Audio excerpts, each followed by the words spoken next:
বন্ধুরা, এবার চোর অপবাদ দেয় বাড়ি থেকে বেরিয়ে গেল কমলিনী। কমলিনীর মা, বাবা এবং ভাইকে দেখে ঠাম্মি বলে, আচ্ছা কি ব্যাপার আপনারা এখানে?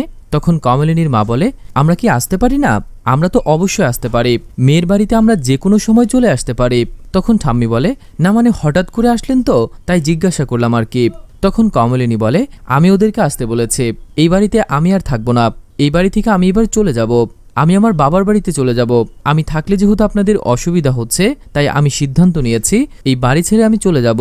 আমাকে চোরের অপবাদ দিয়েছেন, না জানি আবার পরবর্তীতে কিসের কিসের অপবাদ আপনারা দিবেন আমাকে, সেটা তো আর আমি জানি না। সেই অভিযোগগুলো নিয়ে আমি আর নিজেকে সামনে রাখতে পারছি না, সেগুলো আমি সহ্য করতে পারবো না। তাই আমি এবার সিদ্ধান্ত নিয়েছি যে আমি আর এই বাড়িতে থাকবো না, তাই আমি আমার মা বাবাকে এখানে আসতে বলেছি। এরপর বর্ষা বলে, ও বুঝতে পেরেছি, আপনাদের মেয়ের কর্মকাণ্ডের কথা শুনে আপনারা এখানে চলে এসেছেন, তাই তো? তখন কমলিনীর মা রেগে গিয়ে বলে, হ্যাঁ সেটাই তো, আপনারা তো শুনলাম আমার মেয়েকে চোর অপবাদ দিয়ে বাড়ি থেকে তাড়িয়ে দেওয়ার চেষ্টা করছিলেন, পুলিশও নাকি নিয়ে এসেছিলেন তাকে গ্রেফতার করার জন্য।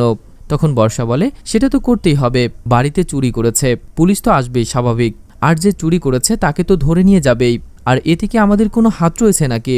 এতে তো আমরা কিছু করতে পারবো না।